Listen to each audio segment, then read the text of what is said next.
Alright, let's talk about one of the unsung heroes of your cellular metabolism, the pentose phosphate pathway, or PPP for short. Think of it like a biochemical side hustle that runs parallel to the main event, glycolysis. While glycolysis is busy breaking down glucose to make ATP for energy, the PPP branches off to handle some very specific, very important jobs. It's not about making a ton of energy. Instead, its main goals are to produce two critical molecules. One is a nucleotide precursor called ribose 5-phosphate, which is the literal backbone of your DNA and RNA. The other is a super important reducing agent called NADPH. It's like the cell's personal antioxidant bodyguard and a key player in building stuff. So why does a cell need a whole separate pathway for this? Well, imagine your cell is a busy workshop. Glycolysis is the main power generator, keeping the lights on. But you also need specialized tools and raw materials for specific projects. That's where the PPP comes in. Need to build new DNA for cell division? The PPP provides the ribose 5-phosphate. Need to protect your cells from damaging reactive oxygen species? Those nasty free radicals you hear about? NADPH, courtesy of the PPP, is your guy. It's also essential for synthesizing fatty acids and steroids, which are pretty important for, being alive. It's a multi-talented pathway, a true jack-of-all-trades in the metabolic world. This pathway is especially active in certain types of cells. For instance, red blood cells rely heavily on the PPP to produce NADPH to protect them from oxidative damage as they ferry oxygen all over your body. Liver cells, which are detoxification and synthesis powerhouses, also have a very active PPP to support fatty acid and cholesterol synthesis. Even your adrenal glands, which are busy making steroid hormones, fire up this pathway constantly. It's a beautiful example of how different cells in your body tailor their metabolic machinery to fit their specific job description, showing that in biology, function dictates form, right down to the chemical reactions. The PPP is cleverly divided into two main parts, kind of like a two-act play. The first act is the oxidative phase, which is irreversible, and is where the NADPH and ribose 5-phosphate are generated. This is the main event if the cell is in high demand for these products. The second act is the non-oxidative phase, which is a reversible series of reactions. This part is super flexible. It's all about shuffling and rearranging sugar molecules to either make more ribose 5-phosphate if needed, or to send intermediates back into the glycolysis pathway. This flexibility allows the cell to fine-tune its output based on its immediate needs, which is just incredibly efficient and cool. Let's dive into the first part of our story, the oxidative phase. This is where the magic happens. And by magic, I mean biochemistry. Everything kicks off with a molecule you already know and love, glucose 6-phosphate, which is pulled right out of the glycolysis pathway. The star enzyme of this whole show, and a name you absolutely need to remember for your exams, is glucose 6-phosphate dehydrogenase, or G6PD. This enzyme takes glucose 6-phosphate and oxidizes it, which is just a fancy way of saying it steals some electrons. And in this process, it generates our first molecule of NADPH. This is the rate-limiting step, meaning it sets the pace for the entire pathway. Once G6PD has done its job, we're left with a molecule called 6-phosphoglucono-delta-lactone. Don't worry too much about the long name. What's important is what happens next. Another enzyme swoops in and hydrolyzes it, which basically means it adds water to break it open, forming 6-phosphogluconate. Then, a third enzyme, 6-phosphogluconate dehydrogenase, steps up to the plate. It performs another oxidation, and voila, we get our second molecule of NADPH. This step is also important because it releases a molecule of carbon dioxide and produces a 5-carbon sugar called ribulose 5-phosphate. So, in just a few steps, we've gone from a 6-carbon sugar to a 5-carbon one and made 2 NADPH molecules.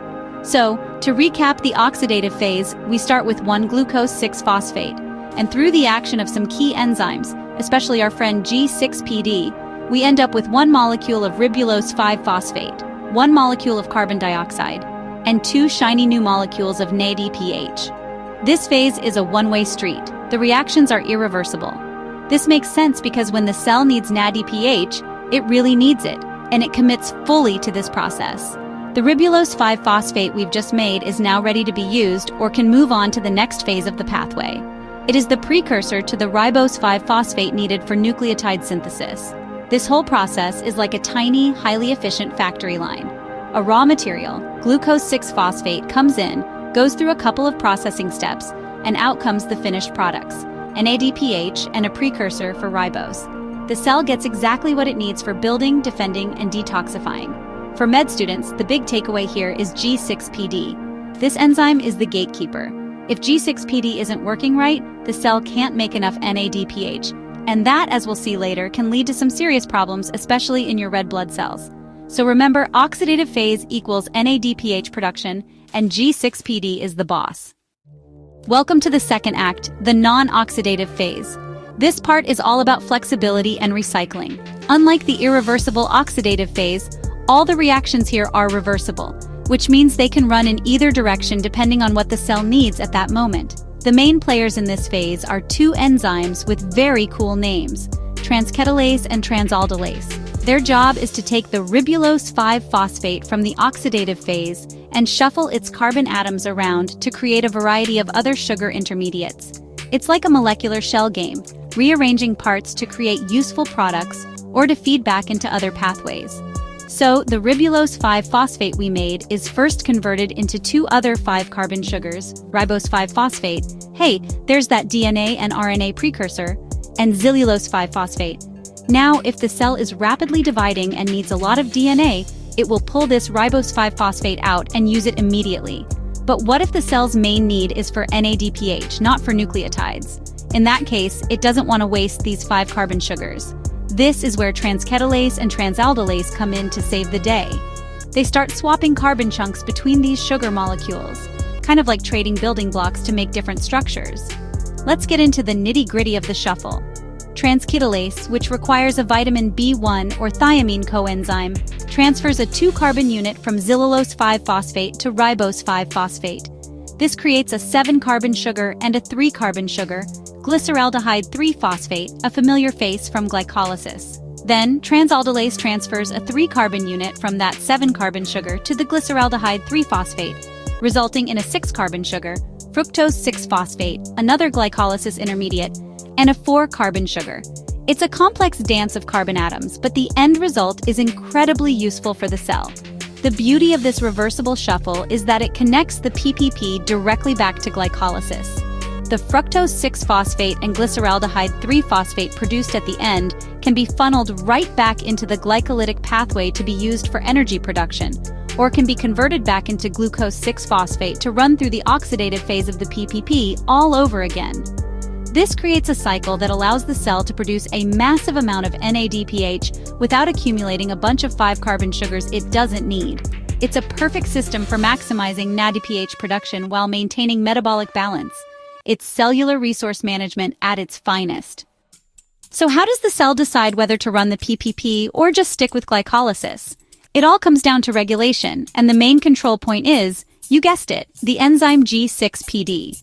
The cell controls the flow into the PPP based on the levels of NADPH. When NADPH levels are high, it acts as a competitive inhibitor of G6PD, essentially telling the enzyme, hey, we've got enough of this stuff, you can take a break. This slows down the oxidative phase. Conversely, when NADPH levels are low because the cell is using it up for things like fighting oxidative stress or synthesizing fatty acids, the inhibition on G6PD is released, and the pathway ramps up. It's a classic example of feedback inhibition. Now for the really high-yield clinical stuff. The most common human enzyme deficiency in the world is G6PD deficiency. This is a genetic disorder that predominantly affects males because the gene is on the X chromosome. People with this condition can't produce enough NADPH to protect their red blood cells from oxidative damage. Usually they're fine, but if they are exposed to certain triggers, like fava beans, hence the name favism, certain drugs like sulfonamides or infections, their red blood cells can undergo massive hemolysis, leading to anemia, jaundice, and dark urine. The key concept here is that NADPH is crucial for regenerating glutathione, the cell's main antioxidant. No NADPH means no defense. For your board exams, you'll want to remember a few key things. Look for a patient, often of Mediterranean or African descent, who develops acute hemolytic anemia after taking a new medication or having a recent infection. A classic clue on a blood smear is the presence of Heinz bodies, which are clumps of denatured hemoglobin inside the red blood cells, and bite cells, which are created when macrophages in the spleen try to remove these Heinz bodies. These are telltale signs of oxidative damage that the red blood cells just couldn't handle because of their lack of NADPH, all thanks to a faulty G6PD enzyme. Ultimately, the pentose phosphate pathway is much more than just a footnote in your biochemistry textbook. It's a vital metabolic route that highlights the cell's incredible ability to adapt and respond to its environment. It provides the building blocks for our genetic material and the defensive tools to protect us from harm. Understanding how it works, how it's controlled, and what happens when it breaks down is not just about passing an exam. It's about grasping a fundamental aspect of human health and disease. From protecting our red blood cells to enabling cell growth, the PPP is a small pathway that plays a massive role in keeping us alive and well.